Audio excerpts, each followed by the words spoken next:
Question है कमलेश ने 10,000 रुपए में कुछ साड़ियाँ और सूट खरीदे, ठीक। 10,000 रुपए टोटल खर्च किए उसने। प्रत्येक साड़ी की कीमत 1500 रुपए है और प्रत्येक सूट की कीमत 10,000, प्रत्येक सूट की कीमत 1000 रुपए है, यानी साड़ी की कीमत 1500 रुपए है और सूट की कीमत 1000 रुपए है।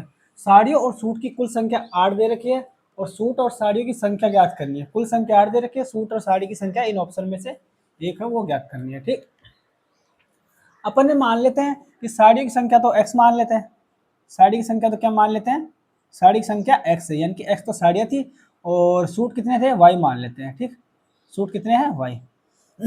सूट और साड़ी और सूट की कुल संख्या 8 दे रखी है, यानी कि अपन यहाँ से कह सकते हैं x प्लस वाई बराबर कितना हो जाएगा, 8 हो जाएगा, ठीक है।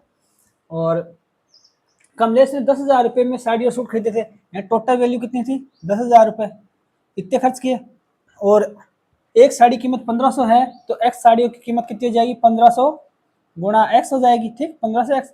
और एक सूट की कीमत 1000 रुपए है तो वाई सूट की कीमत कितनी हो जाएगी, 1000 वाई, 1000 वाई बराबर 10,000 के बराबर हो जाएगी, ठीक है। ये दो समीकरण आ गए। अब एक्स ऑप्शन से करना चाहे तो ऑप्शन से भी हो सकता है, कैसे, एक्स प्लस वाई बराबर 8 है तो सबका मान 8 है, 4 4 8, 5 3 8, 6 2 8, 5 3 ये 8, सबका मान 8 8 दे रहेगा, ठीक है।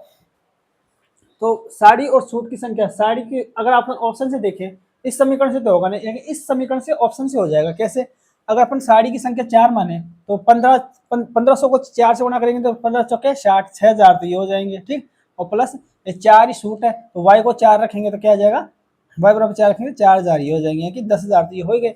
और यहाँ पे अगर 3 को रख के देखेंगे तो 15 4500, ये तो आ गए 4500 और ये 5 वाई का मान 5 है तो ये 5000 हो जाएगा, 4500 5000 9.5 हो गए, ये भी ऑप्शन नहीं होगा। और इसी प्रकार इसको भी चेक कर लेते हैं, 15 दूनी 30, ये 3000 हो गए और 6 एक एक सूट की संख्या 6 है तो ये 6000 ही हो गई, यानी कि 15 3000 6000 9000 ही हुए। अब इसको देख ले, साड़ी की 5 यानी कि एक्स का मान 5 तो 15 5 75, 7500 तो ये होगी और 3 ये है 3000 ये हो गई, वाई का मान अगर 3 है तो 7500 3000 कितना हो जाएगा, 10,500 हो गई, ये भी ज्यादा हो जाएगा, यानी कि ये तीनों ऑप्शन नहीं होंगे, ये ऑप्शन हो जाएंगे, ये ऑप्शन हो जाएगा। अब एक तरीका है, अब इसको हल भी करके देख लेते हैं, हल कैसे होगा, इसको मिटाते हैं, हल होगा।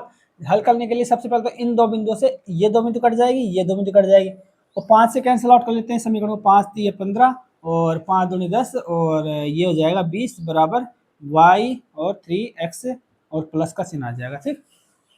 अब इस समीकरण को अगर अपन 2 से गुणा कर दें और इसमें से घटा दें, इस समीकरण को घटा दें तो क्या आएगा, ये तो आ जाएगा 2x माइनस 3x कितना आ जाएगा, माइनस का x तो ये आ जाएगा और ये 2y आ जाएगा, 2y से 2y कैंसिल आउट हो जाएगा, इधर क्या बच जाएगा, ये यहाँ तक है और इधर इधर ये क्या बच गया, जीरो, इधर ये क्या बच गया, जीरो, यानी कि माइनस का चिन्ह आएगा, माइनस का, ये 2y प्लस का तो ये माइनस का जीरो आ जाएगा।